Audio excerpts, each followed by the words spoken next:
ଜୟ ଜଗନ୍ନାଥ ସାଙ୍ଗମାନେ ସକାଳୁ ସକାଳୁ ଆମ୍ଭେମାନେ ଫ୍ରେଶ୍ ହେଇ ବାହାରି ଯାଇଥିଲୁ ବାବା ଆଖଣ୍ଡଳମଣିଙ୍କ ମନ୍ଦିର। ଯେହେତୁ ବାବାଙ୍କ ଡୋରି ଲାଗିଲା କିଏ ବା ରହିପାରିବ। ହଠାତ୍ ଆମର ପ୍ଲାନିଂ ହେଲା ଆମେ ରାଉରକେଲାରୁ ଭଦ୍ରକ ଲେଟ୍ ନାଇଟ୍ରେ ବାହାରିଥିଲୁ ଏବଂ ମର୍ଣ୍ଣିଂରେ ଫ୍ରେଶ୍ ହେଇ ଆମେମାନେ ବାବା ଆଖଣ୍ଡଳମଣିଙ୍କ ଦର୍ଶନ ପାଇଁ ବାହାରି ଯାଇଥିଲୁ। ବାବାଙ୍କୁ ଦର୍ଶନ କରିବା ପାଇଁ ତ ମୋ ମନ ବହୁତ ଖୁସି ଥିଲା। ଭାବୁଥିଲି କେତେ ଜଲ୍ଦି ପହଞ୍ଚିକି ମୁଁ ବାବାଙ୍କୁ ଦର୍ଶନ କରିବି। ଫାଇନାଲି ମୁଁ ତ ପହଞ୍ଚିଗଲି ବାବାଙ୍କ ପାଖରେ। ତ ଚାଲନ୍ତୁ ଏବେ ଯିବା ବାବାଙ୍କୁ ଦର୍ଶନ କରିବା। ତ ବାବାଙ୍କ ପାଖକୁ ମୋବାଇଲ ତ ଆଲାଉ ନାହିଁ, ତ ସେଥିଲାଗି ଆମେମାନେ ମୋବାଇଲ ବାହାରେ ରଖିକି ବାବାଙ୍କୁ ଦର୍ଶନ ପାଇଁ ବାହାରିଗଲୁ। କେଉଁମାନେ ବାବାଙ୍କୁ ଦର୍ଶନ କରିଛନ୍ତି ପ୍ଲିଜ୍ କମେଣ୍ଟରେ କହିବେ। ମୁଁ ତ ଫାର୍ଷ୍ଟ ଟାଇମ୍ ପାଇଁ ଆସିଛି ଆଖଣ୍ଡଳମଣି ବାବାଙ୍କୁ ଦର୍ଶନ କରିବା ପାଇଁ।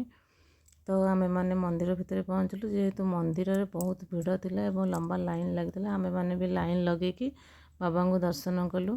ଯାହା ହଉ ଏତେ ଖୁସି ଲାଗିଲା, ବାବାଙ୍କୁ ସୁନ୍ଦର ଭାବରେ ଆମେ ଦର୍ଶନ କଲୁ। ଦର୍ଶନ କରି ମେଢ଼ା ଚାରିପଟେ ବୁଲିଲୁ ଓ ମାତା ପାର୍ବତୀଙ୍କୁ ମଧ୍ୟ ଦର୍ଶନ କଲୁ।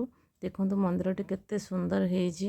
ମୋତେ ତ ବହୁତ ଭଲ ଲାଗିଲା। ମନ୍ଦିର ପାଖରୁ ଆସିବାକୁ ମୋର ଇଚ୍ଛା ହିଁ ହେଉନଥିଲା। ତ ମନ୍ଦିର ଚାରିପଟେ ପାର୍ଶ୍ୱ ଦେବାଦେବୀଙ୍କୁ ଦେଖିଲୁ, ତାଙ୍କୁ ମଧ୍ୟ ଦର୍ଶନ କଲୁ। ବହୁତ ଭଲ ଲାଗିଲା।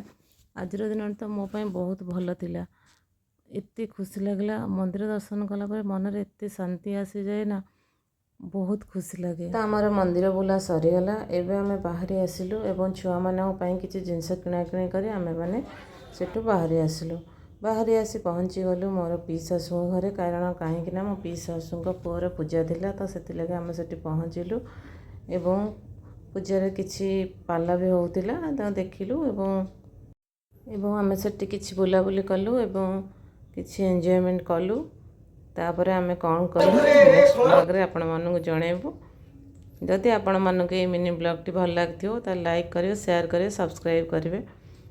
ଯଦି କିଛି ବି ତ୍ରୁଟି ଥାଏ କମେଣ୍ଟ ସେକ୍ସନରେ ଜଣାଇବେ। ରହୁଛି, ଲଭ୍ ୟୁ ଅଲ୍।